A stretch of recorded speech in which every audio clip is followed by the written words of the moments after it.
We're both wearing the same T-shirt because tonight's WWE Backlash, man, was.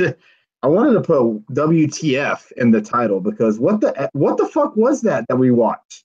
Like, what was that we watched tonight? Like, the hype behind this pay-per-view, because not only was it, I mean, some of the matches were going to be solid, but it was the first co-branded pay-per-view that we got. It was going to be the first singles match for Daniel Bryan. Intercontinental title match. You got Reigns versus Roman versus Samoa Joe, which hardly will ever fail. Of course, you had some other matches, but other than that, I mean, I don't know what the hell we got tonight, but we'll continue. I'm sorry, Dave. Your thoughts of the first match tonight? I mean, it was good. I mean, honestly, it was a good match on the whole card. I mean, the rest of it was kind of nothing against Bryan and Cass. We'll get there, but this match started the show off really hot and like, okay, this is going to be a good show right here if matches are like this, and then it went straight down.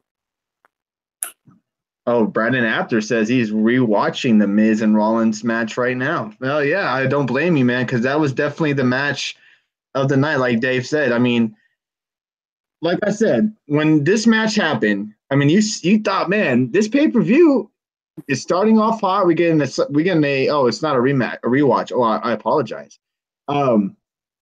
You get this match, hot start. We're thinking, okay, we're going to get something good tonight. And then after that, it was just kind of a downhill slide. So we got next, the match was the women's title match for the Raw Women's Championship, Nia Jax versus Alexa Bliss. Obviously, Alexa Bliss got a little bit more offense than she got in against her on WrestleMania. I don't even want to say that she thought maybe for a minute that Alexa Bliss might even win. But, of course, Nia Jax overcomes the odds, if there was any against her, and she defeats Alexa Bliss. So my question to you, Dave, two-part question. Who's next for Nia Jax?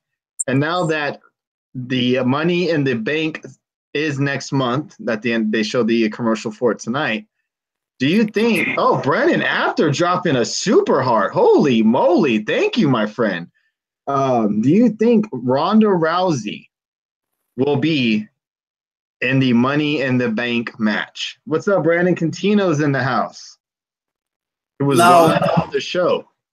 The first part of the question about who's next for Nia Jax, I mean, a great question. I mean, that's a great question right there, because it's really hard to say. Could it be Ronda Rousey? Could it? They go there already. And then that's instead of having Ronda in the Money in the Bank match. Or do we see what? I think DX has it. Ding, ding, ding. I think it's going to be Ruby Riott. Okay. I think, well, she is kind of on a little bit of a winning streak. She won tonight on the pre-show against Bayley. She won on Raw against Sasha Banks. And it feels like, they will kind of stack the odds against Nia Jax again, where she'll be facing Ruby Riott, but also the Riott Squad themselves. It'll also make Nia Jax look a little bit more stronger because she's defeating a group of women instead of just one particular person. And then they could save Nia Jax to possibly face maybe Ronda Rousey at maybe a SummerSlam or wherever have you after that. See, I think the thing is, I think they put the Riott Squad in the Money in the Bank match. So they work as a team. But I mean, you think they're going to throw 3 women in that match? Because I don't think we're going to get 2 women's ladder matches. I think we're just going to get one. Yeah, one ladder match. You probably have 3 women from Raw, 3 women from SmackDown Live, and then the winner will get to face whoever they want, either from Raw or for SmackDown Live. Yeah, but if you have from the Riott Squad, wouldn't you want it to be Ruby Riott? Yeah, but maybe they just have nobody from the Riott Squad. Maybe they just have Bayley, Sasha Banks, and possibly maybe Alexa Bliss, or if they want to throw in a Rousey, or I don't know. I mean, I'm sorry? I could see him go Natalya, and then that could start the feud between Natalya and Ronda. Yeah, but that's my question for everybody. Will they maybe possibly throw Ronda Rousey in the Money in the Bank match? It's a risky move, I know. I would But say no. imagine if they said, Ronda Rousey will be in this match. I think that's a must-watch pay-per-view. I think that'll definitely get eyes on the show if Ronda Rousey's in a type of a match like that. And imagine if she did win. Came on after the post-show. I was going to wait till after the post-show, Brandon. But once they announced that Daniel Bryan wasn't going to be on it, I was like, there's no reason for me to watch this post-show. So that's why I didn't want to come on too late too, because it's almost past midnight on the East Coast. And I know a lot of people like you guys can't stay up too late, especially with the pay-per-view going kind of long tonight. Now, did you see? I don't know if you follow No DQ on Twitter, but they posted there was this list posted online. They had the match card, and it was absolutely correct. It went by match by match by match. They had producers. They had, according to that, if that was correct, Rollins and Miz's match who's calling me right now? Was produced by TJ Tyson Kidd. I'm gonna ignore it because I have no idea who that was. Okay, continue. I'm sorry. I was just saying, if it was accurate, and was that pretty accurate, then T.J. Wilson, Natty's husband, was the one who produced that match between Rollins and the Miz and Seth Rollins match. That is absolutely correct. So, I mean, how does it feel that this man, T.J. Wilson, has been producing great matches the last couple of matches that he's produced? And if anybody didn't know, Michael P.S. Hayes was the producer for the Reigns and Samoa Joe match. So if you want to tweet some hate towards someone, there you go. You can tweet to him. Didn't watch the event, but I heard it was pretty bad. Yes.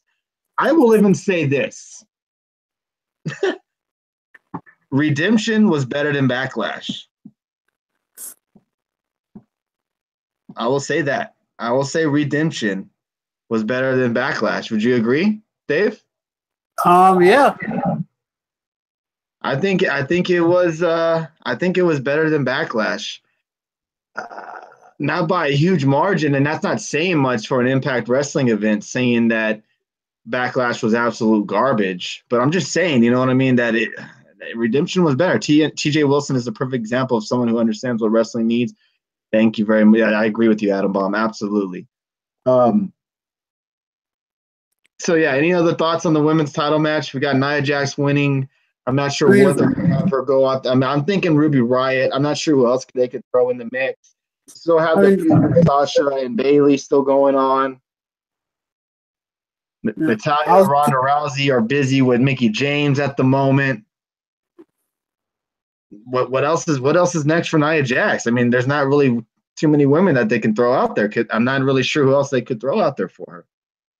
Yeah, I mean, that's true. I mean, for a moment in this match, I thought Alexa was going to win by countout because when she DDT'd her on the stairs, I thought, okay, she can't pick her up, so she's going to win this match by countout. But then they did the other thing. But yeah, this match went on way too long for me.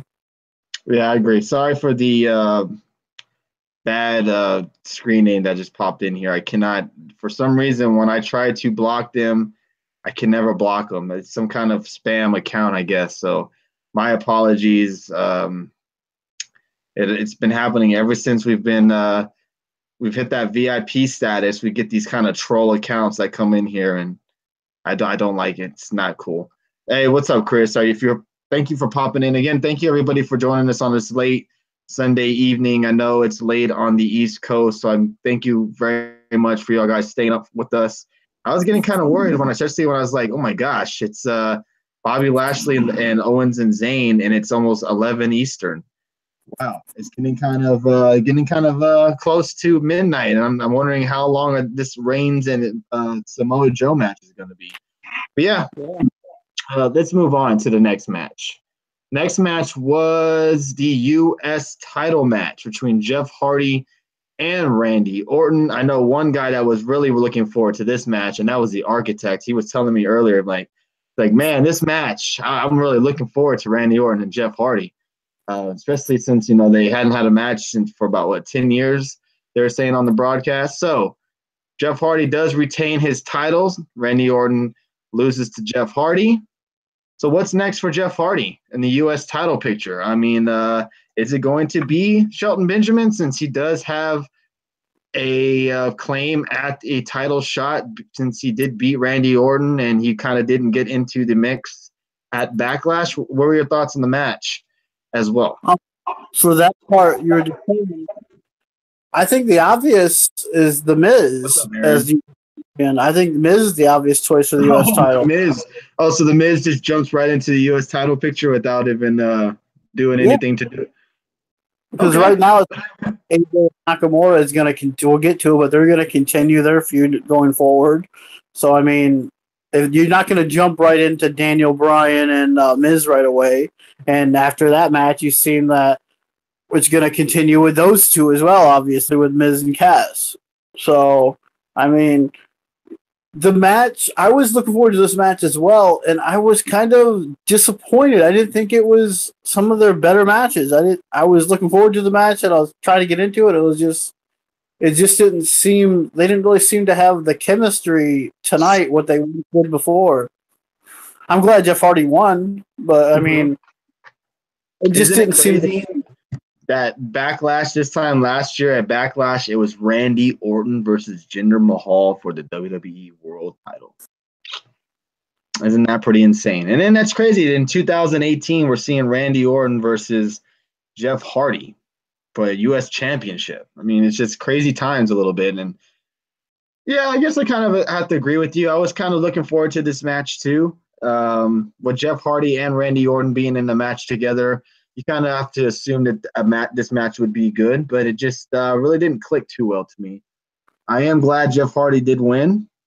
I'm curious to see who they throw in the mix. My guess would be Shelton Benjamin, just for a quick feud for Jeff Hardy and to also keep the title on Jeff Hardy, because I don't see him losing it anytime soon. But it's going to be a damn shame to not see Jeff Hardy in the Money in the Bank ladder match, because you know how he is in ladder matches. But yeah, that was that match, and you think The Miz is going to jump into the U.S. title picture right off? I do. Say his little thing. I helped make the Intercontinental title prestigious, and now I'm going to do the same thing for the U.S. title. Well, thanks for dropping in, Kenobi. Then appreciate you coming in. I know it's late in the evening, so appreciate you coming in here. I think that Orton might be slowing down. I wouldn't be surprised if he retires in a few years. I got to kind of agree with you, Adam Baum. I have to kind of agree with you. The Miz is the mid-card champion of the world. Yeah, pretty much right now, even though I think we can all agree that The Miz definitely deserves a world title run in the future. I definitely think he deserves it. What did we get after that? What was the match after that, Dave?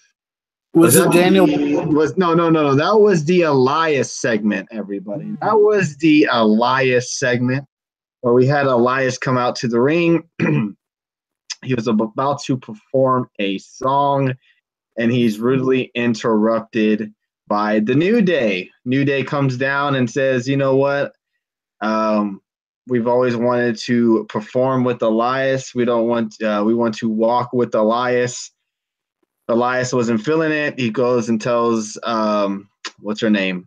JoJo to restart. Reintroduce him. He tries to do it again, which then leads to Rusev and Aiden English interrupting, which then led to everybody's favorite. I mean, come on. When this guy came out, come on now. You did not tell me that when No Way Jose came down, everybody smiled when No Way Jose came down and danced all the way down to the ringside. What's up, Young Graf? How you doing tonight, dude?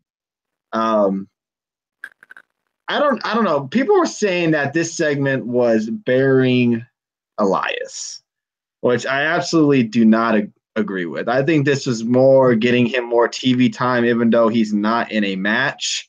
It still gets him on the card. Nothing that those guys did to Elias buried him, other than maybe Bobby Roode at the end getting involved and DDTing him. So that feud is still going on between Roode and Elias. But your thoughts, Dave? I'm hearing a lot of people liked it, other than Red Sox fan, which he hates everything. WE, so I hate it. I didn't mind. I thought it was kind of funny and what does WE stand for? World Wrestling Entertainment. This was entertainment. That's all it was. It was a kind of your your haha funny moment of the night, if you want to say that. Because it's WE, that's entertainment, sports entertainment. That's a big part of it right there. So, I mean, it was funny. The whole stuff. The crowd was really into that, and they did the whole cheer, boo when he said he's gonna leave, and that was entertaining. And then everyone coming out. It got a little bit much, but I've always wanted to see Elias and Aiden English kind of go off at it. It didn't really happen, but I would have loved to see something like that. But yeah, I mean, I thought it was entertaining. Some people didn't like Bobby Roode in that spot because they thought it kind of hurt him a little bit, but yeah, I didn't like Bobby Roode being in that spot because that's just something that we have been complaining about with Bobby Roode for the last couple of months, is that this isn't the Bobby Roode that we know. This is not the Bobby Roode that we thought we would get on the main roster. Him dancing with the New Day in a Congo line, I mean, that's not Bobby Roode, man. This is not what we got. It was a nice seeing the whole crowd saying glorious, and they were hot for Bobby Roode, but they're making Bobby Roode a joke. And this is not what we wanted. It's just, and it seems like the New Day are just segment guys now. Seems like for the most part that they're just there for a comedy act, and it looks like they're not really taken serious anymore. That's what it seems like as well. And then with the Rusev and Aiden English, that was a nice part, a nice little segment to get them on the show. They made the fans happy, but it didn't really do much other than get the fans chanting Rusev Day. I mean, I didn't particularly hate the segment. I didn't love it. I did kind of chuckle a couple of times when Elias would try to restart and someone would kind of interrupt them. I did chuckle, chuckle at that, but I don't think this wasn't burying Elias at all. It did go overboard. I mean, what did JoJo say? This is Elias like 5 or 6 times? It's like, geez. Yeah. Roode and TNA Impact as a heel was a man who gave zero fucks. Hell, he was a great baby face as well. Yeah, I'm not sure what WWE is thinking with Roode. Like, I'm not sure their thinking process with Roode. And it's definitely, I think we can all agree that he's not going over on Elias. Well, when he was in Impact Red Sox fan, it was still called TNA. But I'm not sure what they're trying to do with Roode. I don't know if they're trying to make him a heel. If they're a baby face, maybe he turns heel eventually. It's just getting kind of upsetting what they're doing with Bobby Roode. And, because I thought he was a terrible baby face in TNA. Oh, thank you, Dave Nassar. When he turned heel, he was just money. They said The Miz has a qualifying match for Money in the Bank on Tuesday. So I guess that was announced tonight on the post show on Backlash. Thank you again, everybody. If you don't mind sharing the show on Periscope, maybe even retweeting it on Twitter. We've been getting a lot of people saying that they haven't been getting the notifications lately. So I would really appreciate it if you don't mind sharing it, because I know a lot of you guys follow each other. So if you don't mind sharing, if you haven't already, so we can get everybody who wants to come in and pop in. I'm not sure if Brandon's still in here. Maybe I'm not sure if he's going to want to call in later. Alex will be getting on the show once he gets home, giving us his live thoughts. So thank you, everybody, again, for joining us. We're almost at 1,000 views again already. So thank you guys very much for all the support you guys give us.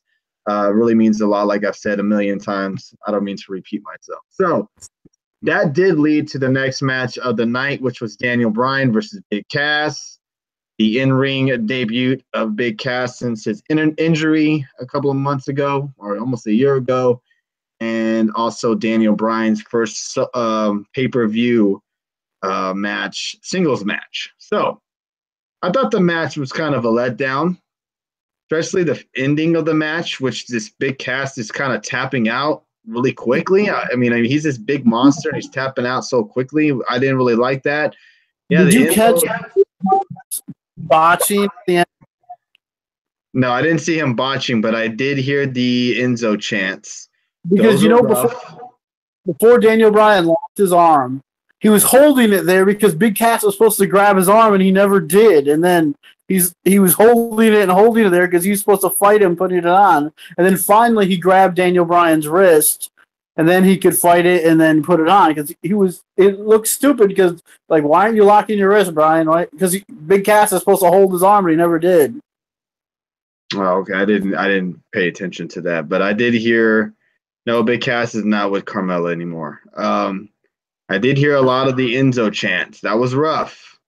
That's rough for a guy like Enzo, for Big Cass, who's trying to go off on a singles run and is getting Enzo chants. But you got to have to expect that.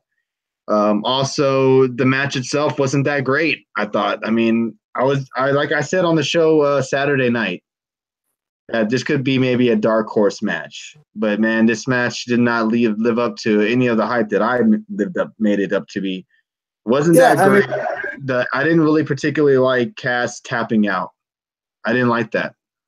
Well, one thing we didn't really it's both guys. And I thought Daniel Bryan looked good out there, but, I mean, Big Cass, maybe not that great out there either. It was people saying his promos are getting better, but his matches aren't really that interesting anyway. They never were. I mean, but him just standing there, putting up his fist, and just standing there and just standing there. It's like, it's obvious this guy's losing. He's going to lose. I mean, it was obvious that was happening. And he's not interesting at all to me. And it's just like he's another 7-foot guy that Vince McMahon loves. So he's going to get pushed. But I mean, it's like, And both guys just came back from injuries or being off for a long time. So Big Cass looked like it. I don't think Daniel Bryan really did. But I mean, yeah, it wasn't a great match, but I don't think they meshed well together anyway. I'm just reading the comments. It's pretty funny. Yeah, I just didn't think the match played out very well. And like I said, they shouldn't have had Big Cass tap out. Like, have Daniel Bryan at least try to attempt the crossface a couple of times, the yes lock, whatever you want to call it. You know, it just happened so quickly, and then Big Cass taps out so quick. Like, he didn't even try to struggle, try to break out, try to reach for the ropes, nothing like that. But after the match, we did get Big Cass get his heat back and attack Daniel Bryan after the match. So pretty much leaves you to believe that this feud will still continue between the two. Now, question is Daniel Bryan going to be in the Money in the Bank match? It's next month. I would say no. I would say we have him and Big Cass do another match at Money in the Bank. Because after him just coming back, I don't want to see him in the Money in the Bank match. Yeah, I agree. It's not safe for Daniel Bryan. And if anybody didn't notice, he didn't do his diving headbutt outside the ring. He did a different move, the drop kick. Now, it would be a really awesome situation. Probably won't happen, but it would be really, really cool if they did do this. Is if somehow The Miz wins Money in the Bank, Daniel Bryan wins the world title, and that same night, Miz cashes in and beats Daniel Bryan. Imagine that. That would be unreal. But that's booking that'll never probably ever happen. But anyways, I digress. Your thoughts of the match? I didn't really get your thoughts other than the botch finish. Yeah, it wasn't the best like we talked about on Saturday last night. We both thought it was going to be a good dark horse match, could be match of the night or whatever, but it really wasn't. Mm-mm. I mean, I agree with what you were saying. It wasn't a great match either, but I mean, I didn't think Cass looked good at all. Maybe I'm biased for Daniel Bryan. I thought he looked okay in the match. Some of the moves he was doing, he looked good out there. First singles match in over 2 years. And maybe longer, I don't know. But I thought the match would have been pretty good for a TV match. But for a pay-per-view match, it really was underwhelming. It was definitely a dud. They did announce that Daniel Bryan was supposed to be on the Backlash post show along with The Miz. So then you're like, oh, okay. All right, the WWE Backlash post show is going to be a must watch tonight. Well, a little bit right after they announced that Daniel Bryan was going to be on with The Miz, they announced that Daniel Bryan wasn't going to be on tonight because of his injuries. So they played it up to where he wasn't going to be back on tonight. So that was unfortunate. That was definitely a disappointing, bait and switch, definitely, because you got excited and then they probably figured, oh, we got to keep them away from each other just a little bit longer. So let's play up the injury storyline, and I'm sure maybe The Miz will bring that up again. I'm not sure if he did on the post show tonight. I heard someone say in the chat room that I need to go see the promo that he had on the post show, that it was really, really good. So that's something that I have to check out. Two bias fans, what the hell are you talking about? Red Sox fan, excuse me. So after that, I believe we had the SmackDown Live women's title match, if I'm not mistaken. My bad, Red Sox. Which was Charlotte and Carmella for the SmackDown Live Women's Championship. I think we both had Carmella, if I'm not mistaken, in our predictions, retaining the title. What was that finish on that match between Carmella and Charlotte? We had, Carmella doing not a bad job against Charlotte. I mean, not saying that the match was particularly great, but she was doing her own. She was doing okay in the match. But you have Charlotte lose, basically trying to do her moonsault off the top. Carmella, moves out of the way. When she lands, she kind of tweaks her knee, and then Carmella ends up rolling up Charlotte to win and retaining her women's title. So what's next for Carmella? Who's challenging Carmella? Is it going to be Asuka? Is it going to be Becky Lynch? I did not care for the ending of this match. I'm not sure how much better Carmella's going to get in the ring, because to me, she's lacking still. Her screaming throughout the match was not very pleasing as well.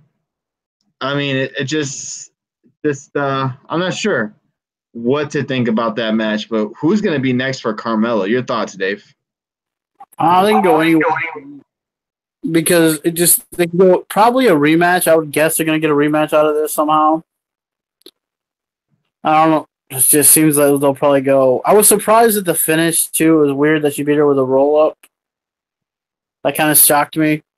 But I mean, yeah, I didn't really care for the match either. Carmella was kind of annoying during that match. She was just screaming the whole time. It was really bad. But yeah. Yeah, I didn't care for, like I said Saturday, I didn't care for either of these women matches really going in. So I was like, I didn't really wasn't really too looking forward to either of them. So yeah, it is what it is. So yeah, Carmella. Your expectations weren't very high for this match. No, either match really, and they didn't surpass them either. So they weren't really that good. But I mean, on SmackDown side, they have so many options they can go with. They really do. Raw, not so much it seems like, but SmackDown side, I mean, you got Asuka, Becky Lynch. I mean, Naomi, options for the kids. Yeah, I kind of do always almost lots of things on SmackDown, but yeah, I mean, there's so many options they can go with. But yeah, I mean, I guess they could go with Charlotte again. I hope not, but it would be interesting to see Asuka or Becky Lynch, I guess, get a shot, but I don't know if that'll happen. Yeah, I mean, it's pretty much basically who will lose to Carmella next. Because I don't think Carmella's dropping the title anytime soon. Definitely think she's going to keep it till SummerSlam. Payne Royce would be probably a dream, but I don't think it's going to happen because they're both heels. You never know. You never know. Can't say that it'll never happen. I know people love and Billy Kay. Man, they were so annoying on that pre-show. She's going to drop it to the Money in the Bank winner. Okay. Did you know that Mela beat Flair? Because Mela did beat Flair, and don't forget Mela beat Flair. Yes, she did beat Flair. She kept repeating herself over and over and over on the post show that Carmella did beat Charlotte Flair tonight. Yeah, that makes kind of sense. Maybe a Raw woman or a Raw woman wins it and it cashes in on Carmella to maybe boost up the women's division on SmackDown Live because it's kind of lacking a little bit. Other than Asuka, Becky Lynch, you got a Naomi, you got Absolution, you got Charlotte. But other than that, there's not really too many credible women that can challenge for the SmackDown Live women's title unless you have someone a heel versus heel. Yeah, I mean, I could see something where you have Alexa Bliss cash in or win the Money in the Bank women's match and then cash in on Carmella and win the title, and they do something like that. But yeah. Oh, Red Sox fan would love that. The SmackDown Live's women's division is better than Raw overall. Yeah, I think so too.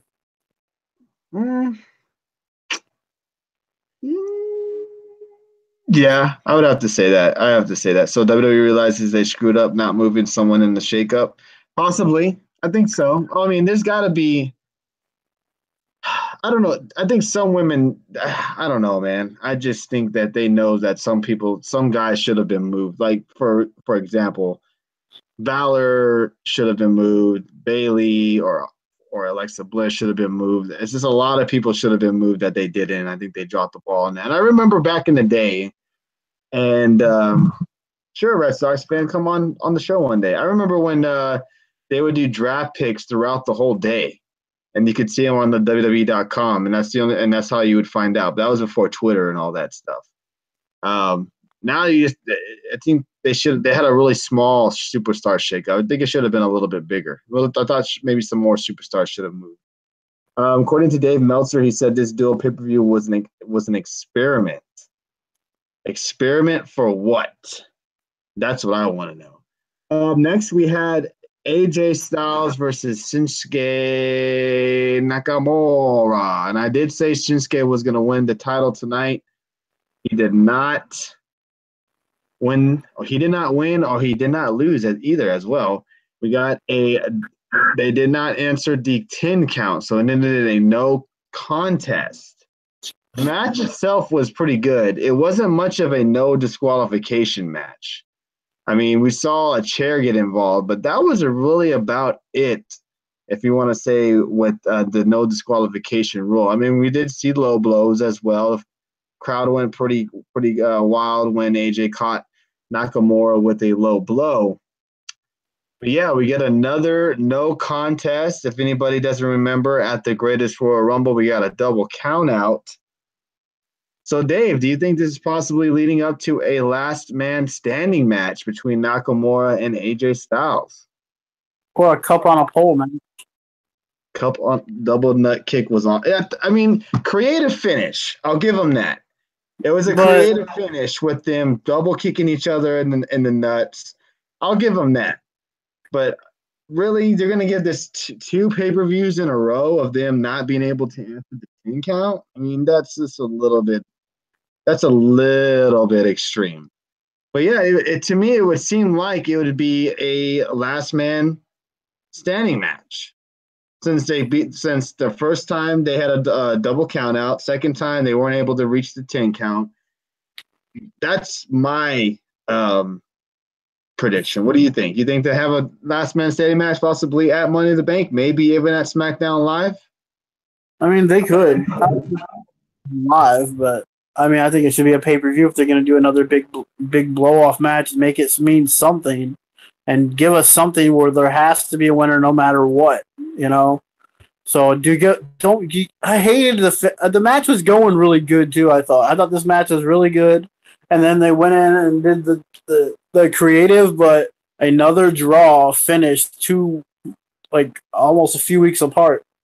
I don't want to say 2 months in a row, but I guess it kind of was two pay-per-views in a row. They gave us no finishes, like two draws in a row, and it's like, don't do that stuff on TV. Don't do that stuff on pay-per-views. I mean, that's just a waste, and it makes the fans were pissed off about it, and I don't blame them because I agree with you. If you were If you were there live, I would have been upset too. I mean, especially, the match was going good. You actually got starting to get, some chairs involved. And how about that chair shot that Styles throws a chair at Nakamura, hits him off the knee. The chair bounces off his knee into AJ Styles' face and cuts him open. Nice little gash on his cheek, I guess you want to say, or a little bit below his eye. Nice little gash there. So they did get some blood, accidental blood, in the match. But I mean, the match was going good. I thought this was the best match that they've had singles wise. I thought the match was better than the one at the Greatest Royal Rumble. Creative finish, but really, you want to do that just because you want to continue the storyline? I mean, you should have just had more win and then have them have a rematch. And a lot of us were concerned. We were thinking yesterday. We talked about it last night on Saturday Night Show. That there's rumors going around that this is the WWE Championship match is going to main event Backlash, and that didn't even happen. It wasn't even the co-main event. But yeah, I mean, and I get they did this finish like this, but why isn't your WWE Championship match main eventing this pay-per-view? There's no Brock Lesnar, so AJ and Nakamura should have been able to main event for the WWE title, even though they got that crappy finish, which it would have been no worse than the finish we got tonight anyway. Now, seeing what we did get from, we were a victim of it last night. We even said that, Alex said that the rumor is that Samoa Joe and Reigns isn't main eventing, and that basically probably would be AJ Styles and Nakamura. Well, we were absolutely wrong on that. And like Dave said, it wasn't even the second match of the night, second to last match of the night. It was the third to last of the match of the night, which makes sense. But if you have no world title match on your show, you don't have the Raw title on there, how in the hell are you going to make that title even seem relevant if you're going to have it not even main event Backlash? It's Backlash. It's not Royal Rumble. It's not SummerSlam. It's not Survivor Series. It's a throwaway pay-per-view, basically, kind of, in a way. It's not in a very important pay-per-view. You couldn't have Styles and Nakamura main event that. A pay-per-view that's nothing really to brag about. I mean, come on now. But my question to you is, seeing that we got the finish between Nakamura and Styles, would you have rather have that had been the main event instead of Roman Reigns and Samoa Joe, seeing how we got that match? The crowd reaction would have been no different. It would have been the same kind of reaction we got at the end anyway. Yeah, I think even with the whole split finish that we got, I don't think that fans would have been as upset as what we got tonight between Roman Reigns and Samoa Joe. I mean, the match that we got between Roman Reigns and Samoa Joe was absolutely... And I'm a Samoa Joe lover. I love Samoa Joe. I'm a big fan of his. But it was like they were ribbing the fans. It was like they were just, what we're going to get. We don't give a fuck. We already got your money. You're already watching. You already spent money on these merchandise tonight. We already got all your money and whatever. We're going to give you a shitty main event. But yeah, I just don't know. I mean, it looks like Styles and Nakamura is going to continue. This pay-per-view is just very disappointing. I don't know what else to say other than just to bash it, honestly. And it's hard not to say positive things about this pay-per-view tonight. Red Sox fans is bashing WWE left and right. That's his whole gimmick. But yeah, let's move on to the other exciting match of the night, which was the tag match. I know everybody was excited for the tag match between Bobby Lashley, Braun Strowman versus Kevin Owens and Sami Zayn. Well, by golly, we didn't get no heel turn. We didn't even see a really good tag match. We just saw Kevin Owens and Sami Zayn have a little bit of a tension between the two, which then led to Braun Strowman and Bobby Lashley taking advantage and winning. I thought we might see Bobby Lashley do something But Bobby Lashley, to be honest, is it only me that did he not look so uninterested in what was going on? Did Bobby Lashley did not look so bored in the ring? Oh, he was one of us because I was pretty bored with this match too. He was just like it. He was just like, yeah, do whatever. Yeah, yeah. He just like with a little smirk on his face, like, I don't give a hell. Just do what you want, Braun. Just do what you got to do. And what the hell are they doing to Braun Strowman? What the hell are they doing to Braun Strowman, man? Making him Hulk Hogan, basically. Even if anyone checked out that one thing on the network this last week or whatever it was with him and Alexa Bliss, I think it was last week, but whenever it came on. But he said he loves to make people laugh. He loves to entertain. And so that's what he's out there doing. He's trying to be entertaining and make people laugh. That's what he said. He loves doing that.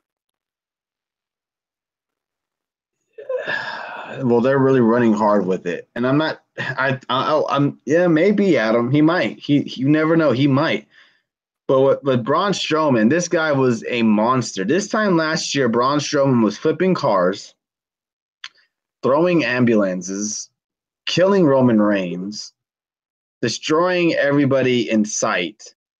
And now we're getting Braun Strowman tag teaming with the 10-year-old, tag teaming with Bobby Lashley, fist bumping with Bobby Lashley, playing up to the crowd, as in going around the ring, high-fiving people.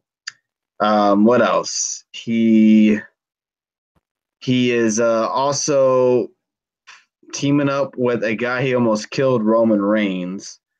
I mean, it seems like they have really no creative direction for Braun Strowman. He is mad over. That is absolutely correct. But it just seems like they don't know what to do with him. And when they want that, like they had him in the palm of in their hands. Like this guy was a moneymaker for them. If they would have just made him champ, I think, ticket sales and ratings would have been a little bit higher than they were a year ago or wherever have you. But it seems like they just killed Braun Strowman. Any type of momentum this dude had, it's absolutely done. And then you got Kevin Owens and Sami Zayn arguing. I'm not sure what they're doing with them. And then you got Bobby Lashley looking like he's just uninterested in being there. This tonight's show was just, I don't know.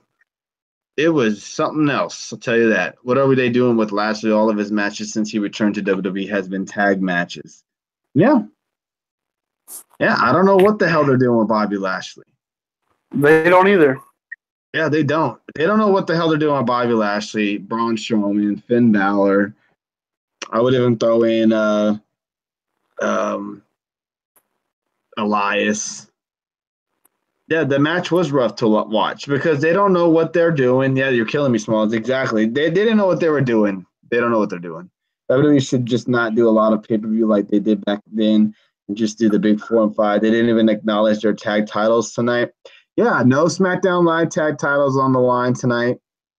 No Raw tag titles tonight as well. And the show still went almost 5 hours. 4 hours, which is insane. Technically 5 hours if you want to count the pre-show. Yeah, I don't know if this is true, but someone posted online that who was there. It wasn't Alex, but it was someone else that said all the Roman Reigns kid fans left because it was after 11. After they seen his entrance, they left. And all the people who hated Roman Reigns stayed to boo him. Let's just move on to this match, which was Roman Reigns and Samoa Joe. Yeah.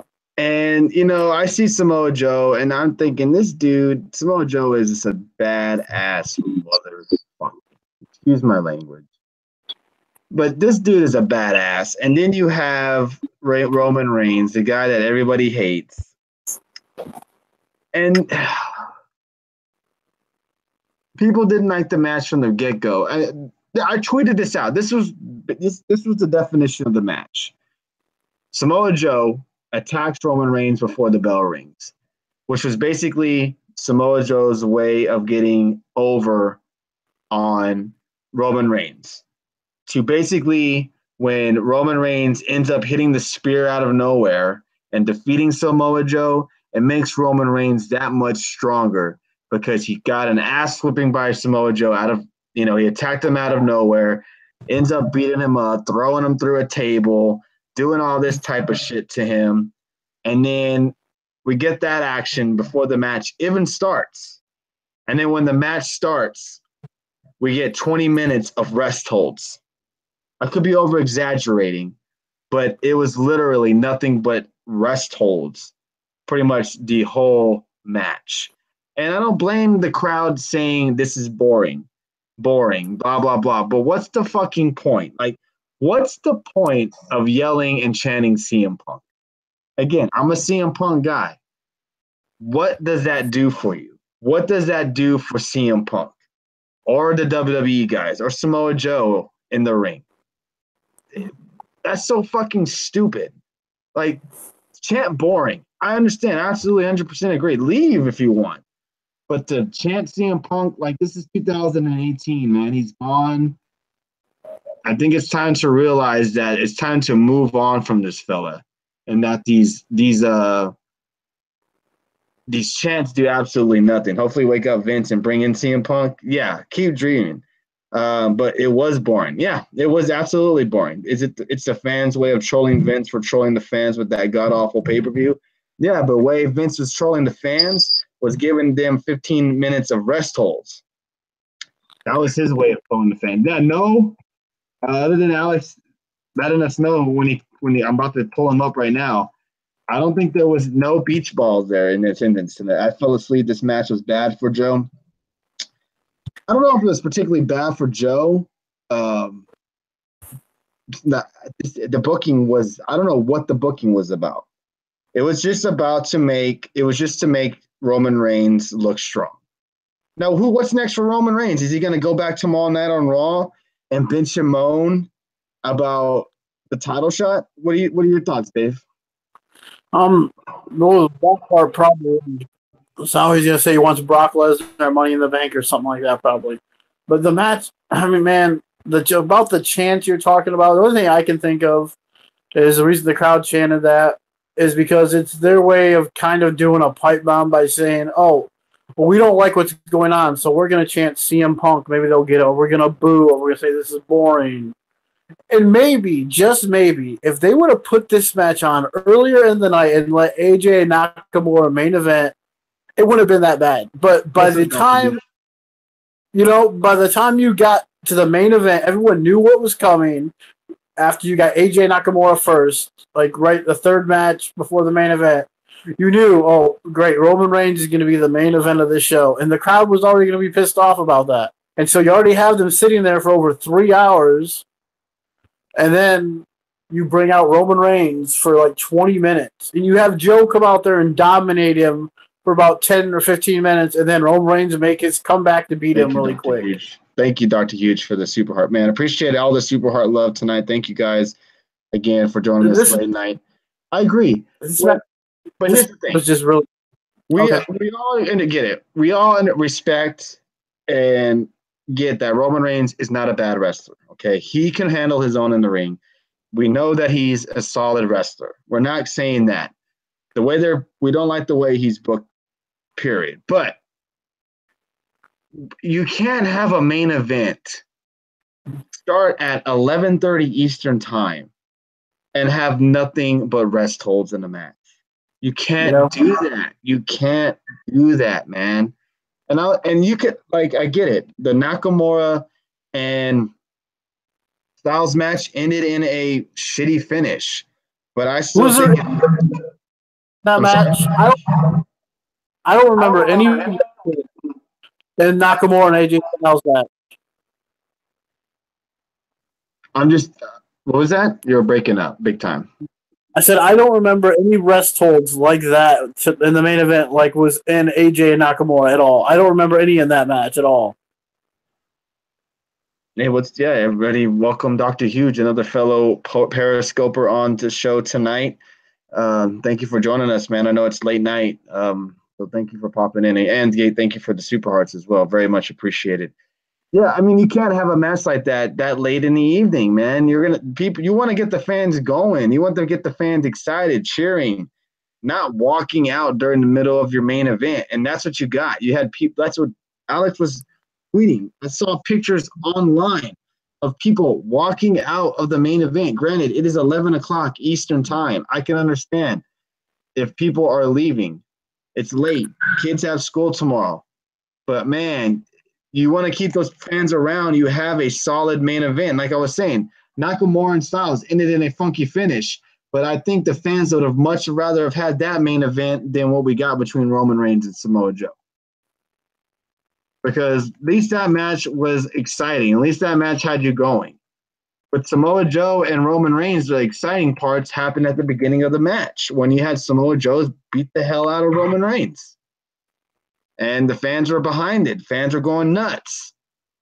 And then you have that the rest of the match, rest holds, and I'm not sure what was going on. I don't know if I don't know what to explain. I'm trying to get Alex up on the show. When is the last time you said I could watch that match again? Been a long time. Yeah. Oh, look, Alex has joined the show, everybody. Alex was there live at Backlash tonight. Are you there, Alex? Yo, yo. Oh, you're echoing a little bit on your end. Can you hear me now? How do I sound? You sound good. So everybody, this man was there live tonight. I can tell that by his face, he is exhausted. I can tell by his face that he's not very pleased. I know covered the whole card. We've already talked about everything, pretty much. That's how quick this show was because, when we usually have good shows, we talk a lot. We go on. But tonight, I was just hitting left and right, going off. Yeah. Again, thank you for live tweeting a little bit. I thought that was pretty cool of you. Periscoping along with Brandon. Yeah. How tall is Brandon compared to you? Try Drew McIntyre and Dolph Ziggler. Oh, wow. Yeah, because he was sitting down. Yeah, he's a tall guy. That's why I told him let's sit down so we can try and cut the height differential. But no, it was so basically we got there, right, and I already hit a lot of traffic. So I was supposed to get there at 6:30, and we were running so late, so we got there at like 7:10. Went to the box office, and they were having such a quote difficulty finding our tickets. So when they finally did, it was already 7:40. We didn't get seated until halfway through the Bailey and Ruby Riott match. Damn. Yeah, so I told Brandon, no, dude, we're gonna definitely meet up. Personally, I had picked, no offense, I had picked Charlotte and Carmella as the bathroom break, but my boy Brandon is a Charlotte fan, so we both agreed that we did not want to see the tag team match, so we did it during that. Yeah, so it was crazy because like I was getting ready, like they were escorting us to the suite, and Brandon was right at the top of the escalator. And I was like, "Hey man, what's up? We have to talk later though, because we need to go get seated." And yeah. So what do you want to know? I don't know, man. Well, we talked about the hot opener between Seth Rollins and The Miz, and that pretty much after that match, you had to expect that maybe tonight that we were going to get a good pay-per-view card. But I think after that match, I think it was a sudden downhill slope to disaster from after that. I mean, we had the women's Raw title match, U.S. title match. We had the segment with Elias, the SmackDown Live women's title match. I mean, the list goes on and on of matches that just did not live up to the hype. So I wouldn't even call it downhill. I would call it they just fell off a cliff completely. Oh, okay, all right. So I'll just summarize because you guys did cover everything. The opening match was great. It was amazing. Obviously, I just posted on Twitter. So I had terrible, like you had, Tony, like I had terrible reception in the stadium. Like I wasn't really able to upload videos. I was able to like tweet, but now I'm going to start uploading videos for sure. that burn it down that everyone gave was like, it was so deafening. And like you said, it set the tone. I got excited. I was like, we're opening up with the Intercontinental title.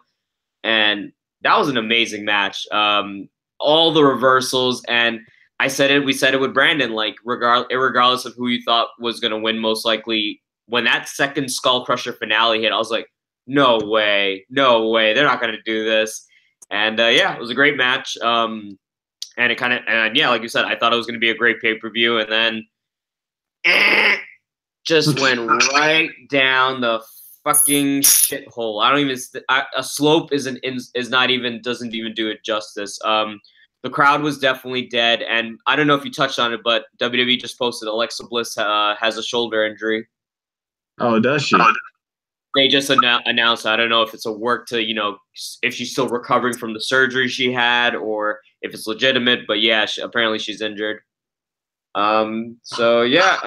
Oh, and by the way, that Nia Jax promo, that was bad. I forgot to mention that. I know you guys mentioned that, so I'll give you like the live response. The crowd was obviously kind of pretty much. Did Brandon call him, by the way? No, he didn't call in. I think. Not sure if he's actually too late or not. We were talking, yeah, and he was. We all thought that this show was going to end like 11 o'clock or something like that, and he's taking the train. So because it went over as late as it did, he's probably trying to figure out the train situation. He's probably taking a later one. Yeah. No, that wasn't him that called. No, that wasn't him. Yeah. No. But yeah. So he. What's up? Have you seen Ari? No, I haven't seen her. Sorry, cat things. But no, yeah, so they were pretty dead for the match. They popped when Nia won. That's why I said Nia was over. But then she got on the mic, and New Jersey absolutely shat on it. And then I started to listen more and more, and I was just like, oh my God, this is terrible. Somebody posted on Twitter saying, is this supposed to be an after school special? Like, what is this? So it did not go over well at all. How did it sound on TV? Did they try to like pitch in like cheers or try to mute the boos? They played sad music while she was talking. Are you being serious? No. It was bad. It just didn't come out very well.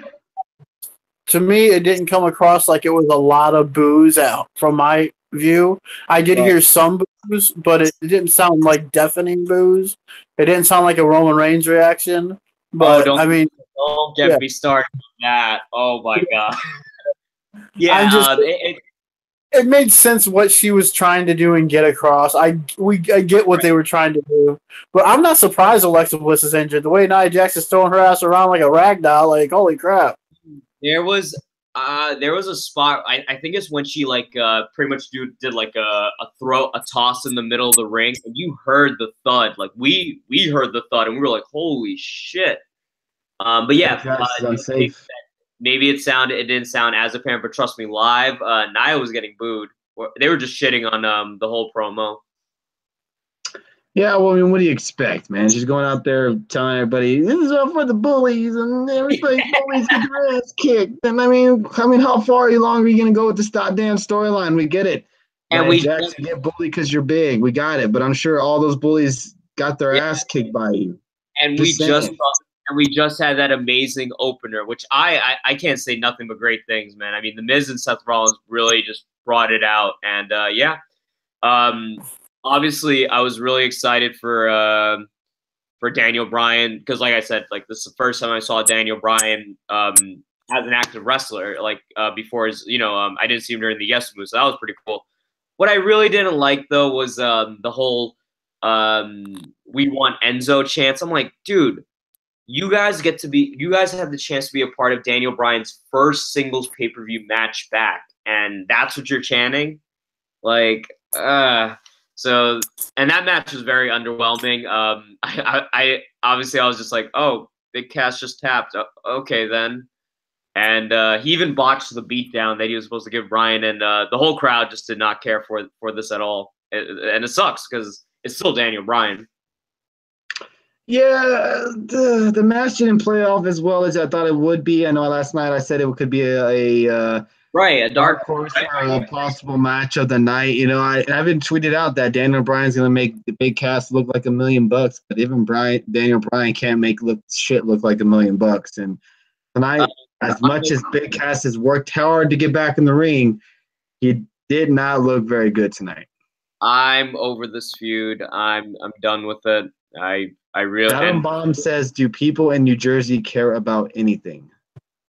Yes, I'm complaining about things, so obviously I care. So I'm sorry, Adam. That's not against you. I'm very annoyed with how the pay-per-view ended. And like I just said, I love the opening match.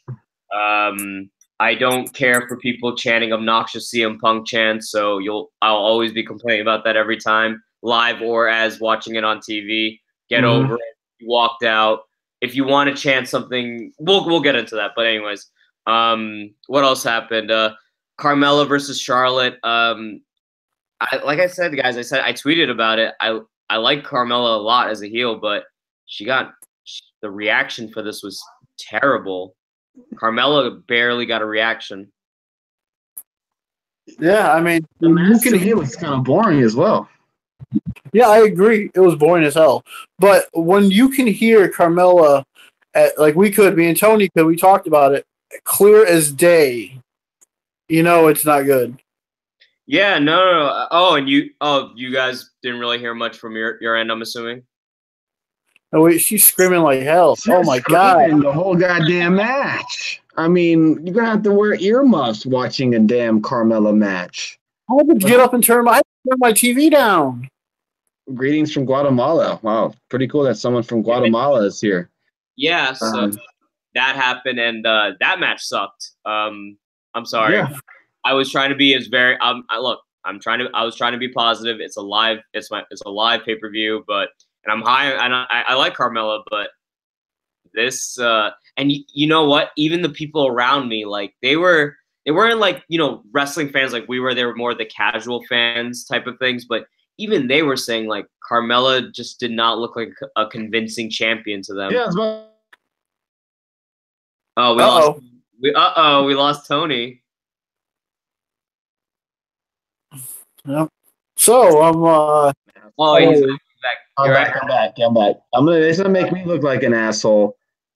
But Carmella reminds me of Alexa Bliss. In the sense of what her title reign was, you mean? She doesn't look like a believable champion. Yeah. Alexa Bliss is more believable than the Raw version of Alexa Bliss. When she was on SmackDown Live, she looked like a believable champ. She had that sassiness. She had that confidence. Move her to Raw as the women's champ. She looked like a joke. Carmella doesn't look like she could wrestle worth shit in that ring. And I'm scared to see her have matches with Asuka, to see her have matches with Becky Lynch, because they're not going to be good. Yeah, and I agree. And you know what? I will be the first to say it. I said for the last few weeks, you know what? This is going to be Carmella's first time in the spotlight. She's going to have a match with Charlotte. If there's a time to prove that, this would be it. No shenanigans. The Iconics interfere, and it shat the bed. I hate to say it. Carmella hasn't got. I've mentioned this for a year now. Carmella has gotten zero reaction since joining the main roster. Only reaction she ever got is when she won the title. That's the only time she ever got a reaction. She was with Ellsworth. But and Ellsworth too. But that was because of Ellsworth. Absolutely. So absolutely. For anyone, sorry, go ahead. No, go ahead. Finish. Go ahead. No, I was just gonna say, look, for anyone that's a Carmella fan, I'm just commenting on what I observed. She did not get much of a reaction, if any. She did the moonwalk, that got a pop. But other than that, nothing. Yeah, and this was the biggest. This was the biggest match of her career, hands down. Biggest match of Carmella's career. She's the champ, going up against the top women's wrestler in SmackDown Live. Different opinions. Some people may differ from that. And on a pay-per-view and a spotlight of that magnitude, it was the biggest match of her career, and it just didn't really play out very well. Yeah. Continue on. I want to get your reaction because we got the ending of Asuka. Oh, and Architect wants to know about your fancy, awesome Congo moves as well. You got Styles. It came out. Yes, I had my dream. That was yeah. How did the whole Elias segment play out? A lot of people were saying that Elias was buried. What were your thoughts on that? And a lot of people didn't really care for the whole segment as a whole. Yeah, I mean, it's obvious that it was a filler segment, and I think he was definitely the most vocal about it, or you as well. Correct me if I'm wrong, but with these co-branded pay-per-views, you see what happens when you try to fit everything in just 3 hours, 2 brands. I mean, they put in Elias, The New Day, Bobby Roode, No Way Jose, even Titus Worldwide came out like out of nowhere. I was like, all right. But I will say this: Elias was the second most over after the Seth Rollins Miz match. He had all of us like worked. Like when he wanted to get you to cheer, when he wanted to get you to boo, the whole walk with Elias, he was over as shit. So I'll give him that. He was definitely still entertaining. We assumed that Bobby Roode was gonna interfere, but then of course we got the New Day, and they didn't even throw out pancakes, so it was like, okay, whatever. And then No Way Jose came out, so I got excited for that because I was like, all right, I'm gonna dance. I don't give a damn. Oh, did you guys like my Get the Tables advertisement earlier today? Man, Architect was just bragging about your moves, man. Architect was just saying. Well, Alex has some awesome Congo moves. I didn't think that we were going to see No Way Jose tonight, so I did it just in the off chance. But, that was fun. It was fun until Bobby Roode came out. Because then I remembered, oh, shit, this is what Bobby Roode has become. He has become just another part of the Congo line. At least, guys, I was going to be like, oh, my God, I get to see the glorious entrance live, like a full glorious entrance or something like that, And then it was glorious, and then Bobby Roode lays out Elias. So this whole segment did nothing. And then you had Bobby Roode dancing to No Way Jose, and it just makes me miss the heel NXT Bobby Roode. So I was very annoyed. But with that said, No Way Jose live, guys, that shit bumps. I'm not going to lie. Everyone in the crowd was dancing. Like, it is over. I'm telling you. That's it. No way Jose will get a crowd from being quiet. Yeah. Popping up and dancing like that. I'm telling you. People will hate him. I know that. People are gonna hate No Way Jose. They're gonna hate him. Okay, all right, Bob Baruski. I'm gonna hold you to that. He'll be getting crickets in 5 months. I'm gonna hold you to that. DX wants to know, did you dance, Alex? Oh, absolutely. I took a video of the entrance because I figured the dance you guys saw earlier would suffice, but I could do it again. It's no biggie. But no. Overall, I was more upset with what Bobby Roode has come to. Okay. It sucks. It's boneless dance time. Look at Michael Berry reading the Architect's comments. Yeah, there was that. What happened after, I guess? I want to get now. Quick before we get to your whole Nakamura Styles and Samoa Joe and Reigns, seeing the 2 matches that we got between those 2 guys. Oh my God! And the ending we got with Nakamura and Styles, and in the whole match we got with Samoa Joe and Roman Reigns. Right. Would you have rather have had Styles and Nakamura main event, even with the finish that they had? I don't know. That's really hard because I know some people want to just see me pick that over Roman Reigns, but honestly, I think any match wouldn't have done well because, dude, they went over. Like overtime wise, I mean, like I remember, I think I met with Brandon. I met with Brandon, and it was already like 10:52, and I was like, wait. Usually these pay-per-views end like 10:45, like 10:50. Like, what the hell is going on? Like, so by the time that Joe's music hit, you got the Joe chants, and by the crowd had just it became a WrestleMania Brock Lesnar Roman Reigns match. The crowd had already given up, checked out. I was waiting for Beach Ball Mania to come out. We already got the CM Punk chants, so no, I mean I would have been pissed either way because I fucking hated Styles Nakamura. I can't believe Wow. Like, and maybe it's because the people around me were crapping on it too. Everyone was just so impatient because it was a no DQ, but it took like 15 minutes to actually do some no DQ stuff. Like, you know? Mm-hmm. Yeah, I tweeted it out. This is not a no DQ match. This is far from it. I mean, we didn't get any no DQ match type stuff until a chair was involved. Yeah. So, do you want me to, I guess, what is next? I'm assuming AJ Nakamura. I don't think I want to get your thoughts on the two main matches. Okay. Just real quick, what happened with the tag match? Because as you know, I left during that. I really didn't care to see Absolutely nothing. Did KO and Sammy get squashed? Would you call that a squash, Dave? I would call it a monster squash. Oh wow. Okay, there you go. Who got did anything happen between Braun and Lashley?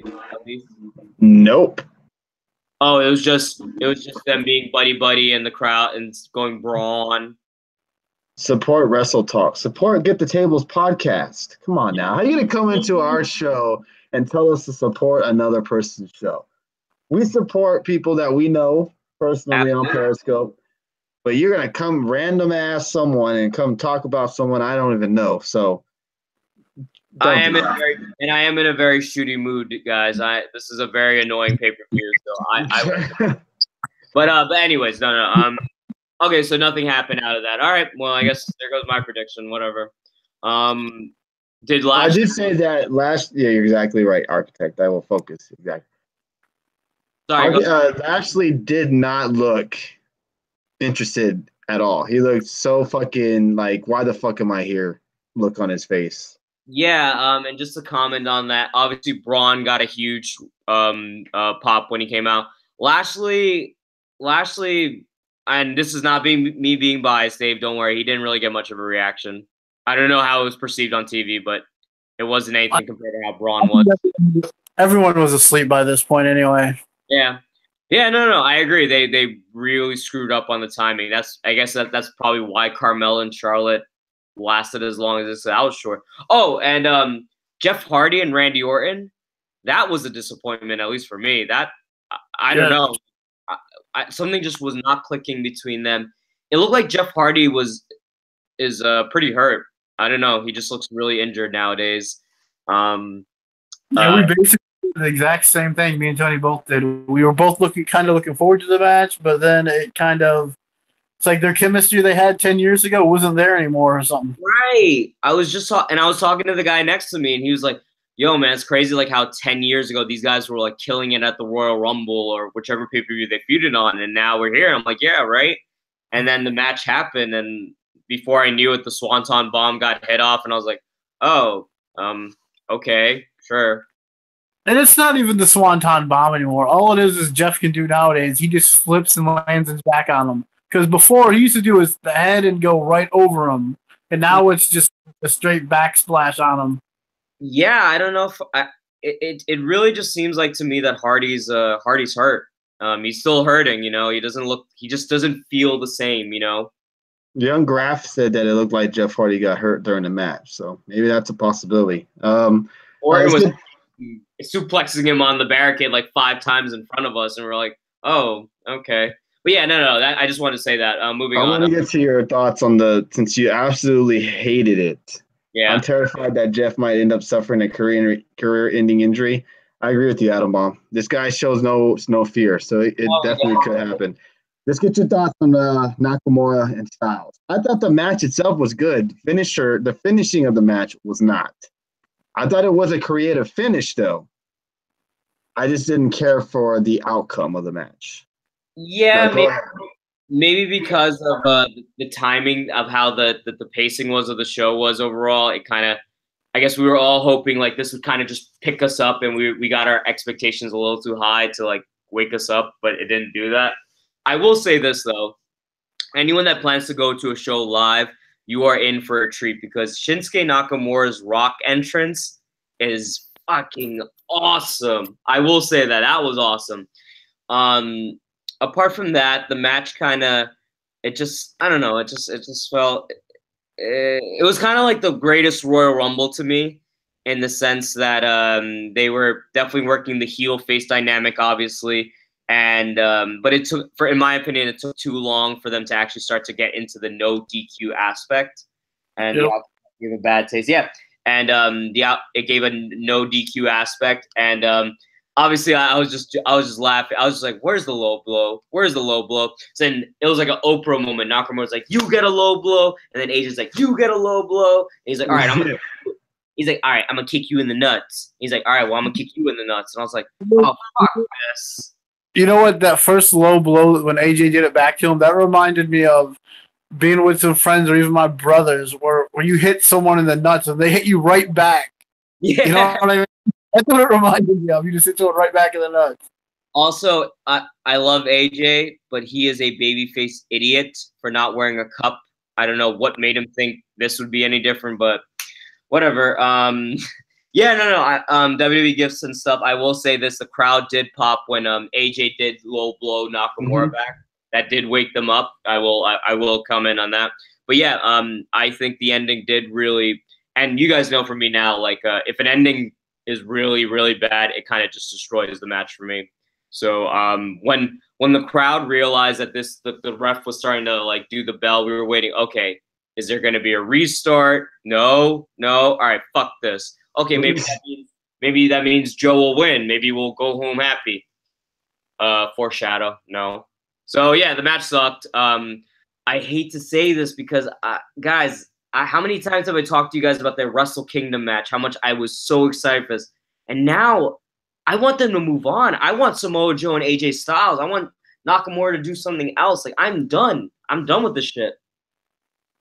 Yeah, what are they and gonna do now? An unsanctioned match? this is I was telling Dave, this seems like it's going to be a last man standing match.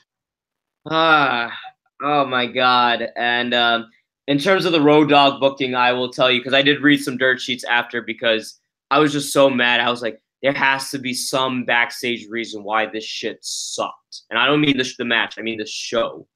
But yeah, it didn't do anything. The crowd was extremely pissed when they got the double DQ. And, you know, kind of how we were with the Greatest Royal Rumble, you know? So nothing else to say. I'm ready for this. By a Road Dogg. Damn. Hey. We get to back draw finishes. And I see some people complaining that how is it a draw when it's a no DQ match? You know, some people say, why are you counting if it's no DQ? But yeah. Yeah, no, I didn't. I honestly like when they rang the bell. I was looking. I was like, wait, what? What? I was like, oh, now there's count outs in this shit. I was like, all right, whatever. So yeah, it's. To me, the weird thing about that is the referee wasn't counting them when they were outside the ring at all because there's no disqualification, but he counts them when they're both laid out in the middle of the ring, which makes little to no sense at all. That's why it's going to be a last man standing match. Foreshadowing. And then there'll be another. Thank you, Tony. We'll get another one. Another draw match. They should have had a last man standing match with the crowd because everyone was falling asleep.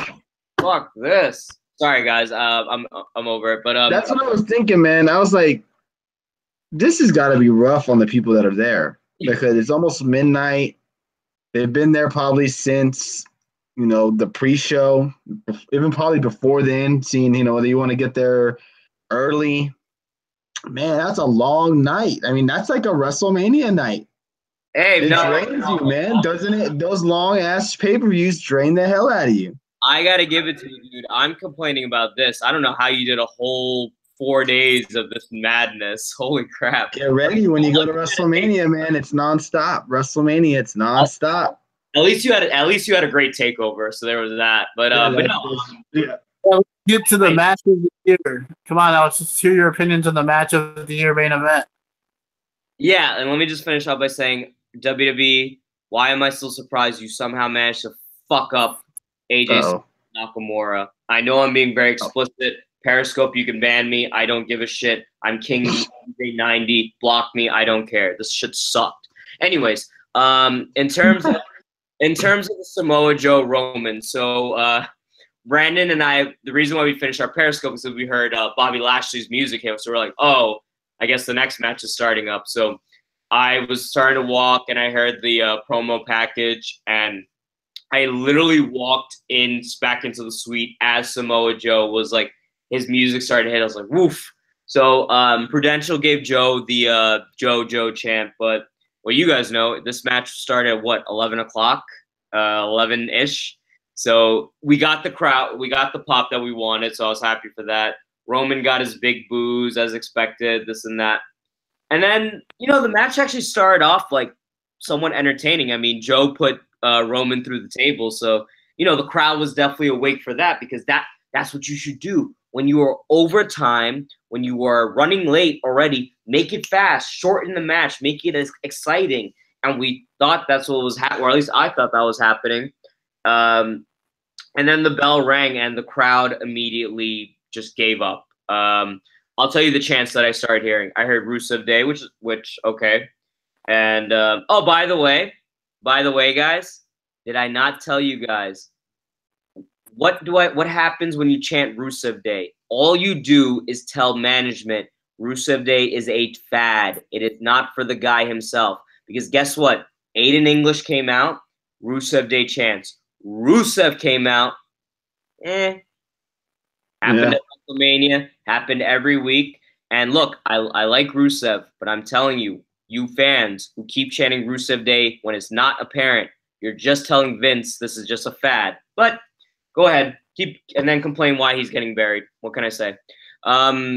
So they did Rusev Day chants. They did CM Punk chants. So y'all can fuck off, whoever did the CM Punk chant. What else? Yes, Babaruski, preach. And then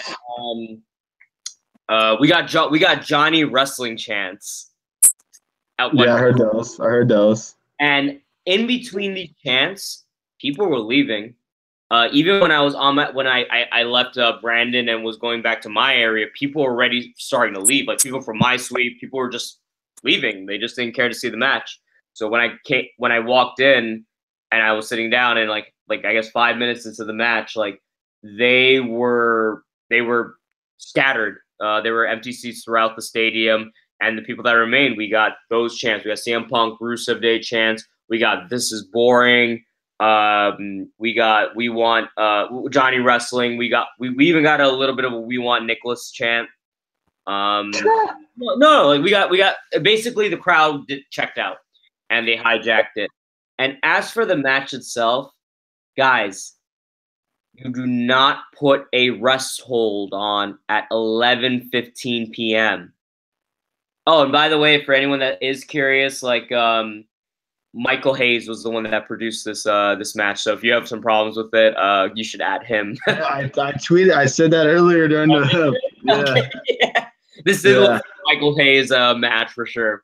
But the crowd definitely just shitting on it. Like I was pretty much like nodding out, and I was just like, "What's going on?" And then yes, it did pick up at times, but that wrestle really did kill it for the crowd. Like. And not just kill it, the crowd was shitting on it. Like even when Joe was doing getting the offense, they were booing everything. Like it felt like Roman and Lesnar at WrestleMania. So it was pretty bad. Match ended, started to pick up, and the crowd got crazy when when Roman had the roll up. Well, the crowd woke up when Samoa Joe had his foot on the rope for the spear. Then the crowd got really crazy when Joe countered that roll-up pin into the Coquito clutch. Because at that point, we're like, please. At this point, I don't even care if Joe wins. I just want this match to be over. But obviously, I did care that Joe should have won. And then, of course, fight for the ropes, kick out, Superman punch, spear, repeat. Crowd went absolutely shit-faced angry, and Roman won. And as I was leaving, I heard "fuck Roman" chants. I heard Roman the dual chanting "Let's go Roman, Roman sucks" chants. When we walked out, there was a guy selling Roman Reigns posters. One guy literally, I wish I had caught it on video. One guy paid the $5 and then ripped it in his face and then just. What the fuck? I kid you not. It was awesome. Oh, did you guys see? Did you guys like Woken Matt being a guest host on my Periscope show earlier?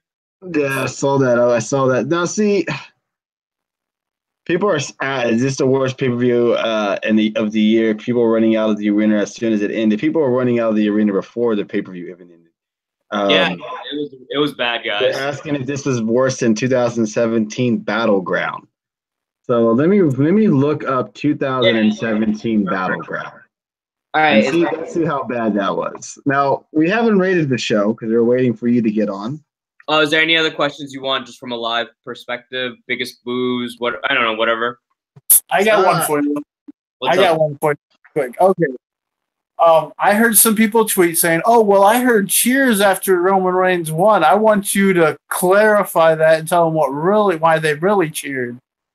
They cheered because they were happy that match was over. I really mean that. You didn't get the like the Roman pose chant. It was just they got up, cheered, and then started turning to the aisleway. Wow. Never worse than Battleground 2017. Babaruski, hold on one second. Babaruski's asking biggest worst reaction. Yeah, Carmella got the least reaction out of the show. I think 2017 Battleground was the worst still.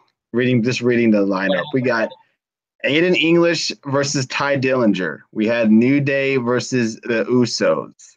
Shinsuke Nakamura versus Baron Corbin. We had the Fatal 5-Way elimination match to determine the #1 contender for the SmackDown Women's Championship at SummerSlam. We had Kevin Owens versus AJ Styles, John Cena versus Rusev flag match, Sami Zayn versus Mike Kanellis, and Jinder Mahal versus Randy Orton Punjabi prison match.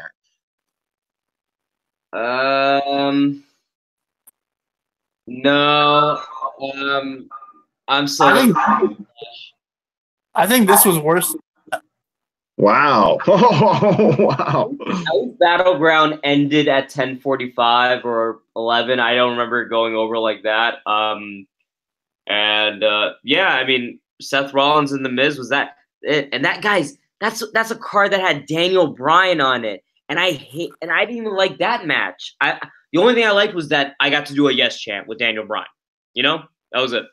Oh, right. Worse than a fucking Punjabi prison match. Rated high. God. Do you guys remember one of the Singh brothers, Randy Orton, threw that dude like off the top of that prison? He fell through a table and like bounced. Great Khali showed up, remember? Yeah. The Khali showed up and choked Randy Orton. The crowd sucked for Daniel Bryan. I was like, wait, this is the American Dragon's first singles match back, and this is how you're responding? They were pretty dead. Oh, we remember the House of Horrors. Yes chant while he was going down the ramp. Like I was probably the loudest person because everyone did the yes chants for probably 5 times and then just died. Now, you guys noticed the Big Cass botch when he's supposed to do the block the face? You notice that? Yeah. And then he didn't grab his hand at all. It took him like 15 seconds for he even grabbed his freaking hand. Yeah. Okay, so. Oh wait. By the way, not Carmella. Bailey versus Ruby Riott should have been on the main card instead of Carmella and Charlotte. That was a good match, I thought. Hey, Ruby Riott, man. Like I said, she's the best women's wrestler on the Raw roster, and I'm gonna keep on saying it. Now, our ratings for Raw and SmackDown Live have been absolutely horrible, except for Dave. Dave has been he dropped down. He dropped a 5, I think twice, leading up to WWE Backlash. That's what happened to SmackDown Live. So, all right, everybody, let's get our rating fingers ready. And I think this is going to be a very easy rating system tonight. Dave, between a 1 and a 5, what would you give WWE Backlash, the first co-branded official pay-per-view? Man, this is tough. the rating because I don't know how You can low I give can. negative ratings. You can give negative ratings. We've I'm done it before. What's the highest negative rating you can give? Because this is Oh pretty my bad. God, Jesus Lord! All right, we'll just say 0 is the worst you can give it. That's too good. No, you had the opening match. That was good. Yeah, I mean, it was. Yeah, the Moy match was awesome. So other than that, the rest of the show sucked. I mean, can one match really say deserve any kind of good rating? Because you had one good match. Enough to get out of negative, I would think. But yeah, go ahead, pick man. What's up? All right, I'll go for it. No, go. What was your rating? I guess I'll give it a 1 for one match. All right, fair enough. 1. We got a lot of 2.5s, 1.8, 1.6, 1, 0, -2.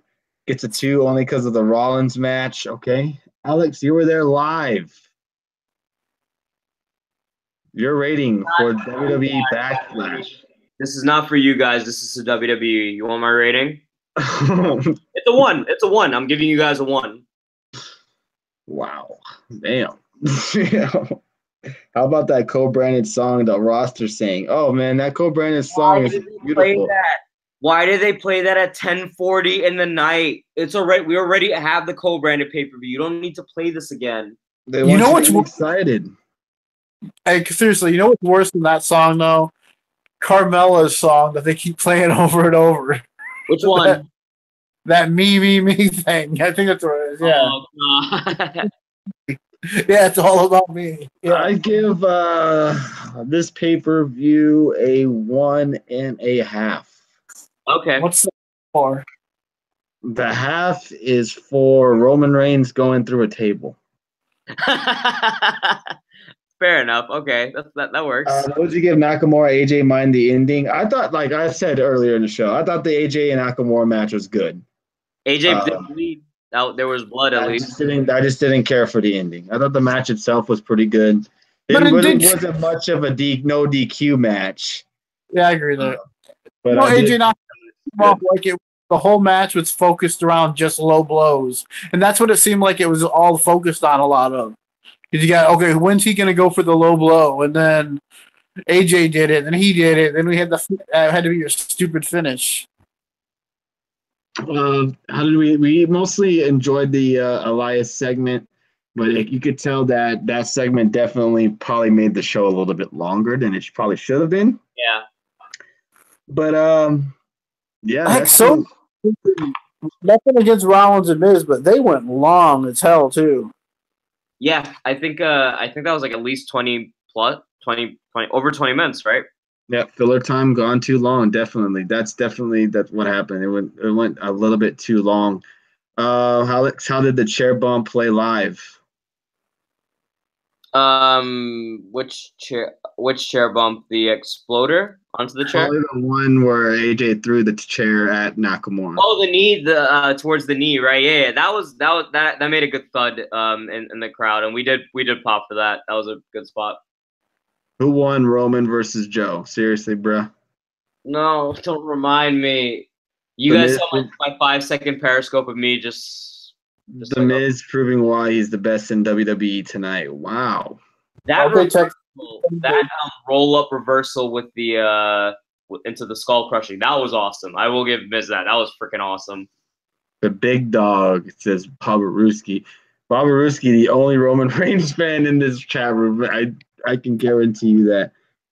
Probably the only Reigns fan who's not a 13-year-old girl and who's a male over 20.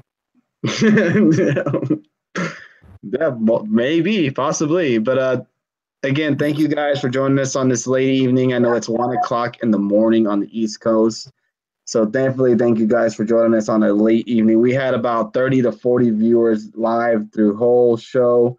Mm-hmm. Yes, the Architect does have a shirt to have in a giveaway that we will be doing very shortly. Once we hit 800 followers on Periscope, we will do the next giveaway. So I hope everybody can join us Tuesday night. We'll be back again for the Raw and SmackDown live post show. The new storylines begin, everybody. The official new Raw and SmackDown rosters are finally going to be set. We won't be having these cross-branded matches anymore. So definitely going to be looking forward to that. Where are you guys at? I'm from Texas. Alex is from New Jersey. And Dave is from Michigan. So we're all from different parts of the United States. Now there have been dirt sheets showing fans walking out of the Prudential Center during the Roman Reigns Joe match. Yeah, it's gonna keep on happening. That's one way to get maybe Vince McMahon to wake up about Roman Reigns, that he's just not cutting it. If you walk out of his main events, I guess that's the only way you can get maybe show WWE your displeasurement of Roman Reigns. But that's it. What's up, Jenny from Finance? How you doing? Yeah, and like you said, Tony, I'm just hoping that the fact that we are going to get official storylines now going forward, that I really, this set a terrible That's set. Cool, Adam. Well, thank you for joining tonight, man. This set a terrible pace for future co-branded pay-per-views. Now here's the question, Alex. When will you be sitting down and rewatching this pay-per-view? What? That's me being a stone cold. I am never going to watch this. I am going to rewatch the videos of the entrances I took for sure. Like, those are the fun parts, being like the live aspect of it. But I have nothing to rewatch. Maybe the Seth Rollins Miz match, but no. Wow. Okay. All right, man. Wow. So yeah, we'll be live Tuesday post shows for Raw and SmackDown Live. We'll be live again for Thursday night's Impact and NXT. Thursday night Impact and NXT look pretty solid for this week. We're definitely looking forward to that, and then we'll be back next weekend again for Saturday night shooting the shit. And I'm sure we'll have a lot of news to cover from now till then. But, man, it's been a great show tonight. I know we started late, like I said, and we got over 2,200 viewers tonight, so I really do appreciate that. Nice. My boy finally whooped Joe's ass, killed thrice. Yeah, he won. I don't know about whooped his ass, but he won. Finn Balor, heel turn, please. We can only hope, my friend, because Finn Balor needs something, man. He couldn't even get out. You want him to get out and be a heel turn now? Come on. Yeah, he needs something. But yeah, I can't believe we had such a solid outcome tonight for us starting late because of the WWE pay-per-view ending so late. But I mean, appreciate everybody coming here. Let's do a freaking shout out. Should we? Let's do a little shout out to everybody coming in here tonight. We have Kevin, we have Reezy, List Side, Jeffrey Cross, Adam Awesome, Michael Berry, Bob Aruski, Jody Mania, Mr. 5-Star. We got Joaquin, I think that's how you say name. I hope I didn't butcher your name. Scott, Mr. Andre, Danny, and we got about 18 more viewers that I cannot see your name. So if I missed your name, please say hi or something in the chat room so I can at least acknowledge you for showing up and participating and talking. Oh, yeah, WWE gifts and stuff. Thank you for joining us. If you haven't already, thank you, BX Bomber. There you go. Funsters, thank you. Anarchy Racing, thank you. Peck and Rod, what's up, dude? You're another loyal viewer, man. Appreciate you popping in here, Peck and Rod. It's Dreo, our Impact fan who watches our shows. Thank you, Michael Berry. Appreciate that. So we'll be going to be ending tonight's show because I know it's getting late. I don't want y'all guys to have to suffer and stay up any more late and be cranky and tired in the morning. I don't want you guys to be blaming us for you guys being tired in the morning. Do you guys watch independent shows at all? What do you mean by independent shows? Please, kind of like as in indie wrestling or in our local town, maybe. But we never really cover anything else other than Impact, New Japan, WWE, and ROH. Yep. Yeah, Architect goes to local independent wrestling all the time. Yeah. Yes, again, follow us on YouTube at Get the Tables Podcast on YouTube. We're trying to get our followers up. We finally hit 30 subscribers on YouTube, so we appreciate that. We don't touch on really much of any of those, but we do touch on New Japan Pro Wrestling. But if there's any news involving those companies, we do touch on them. Right. No doubt. Yeah, so we'll be live Tuesday night. If you're new to the show on Periscope, I hope you guys hit that follow button. Yes, so they're called the Woken Lovers, Kill It Thrice, the Woken Lovers. So again, we'll be live Tuesday night. They haven't announced any matches other than I know the Miz is having a match to qualify for the Money in the Bank.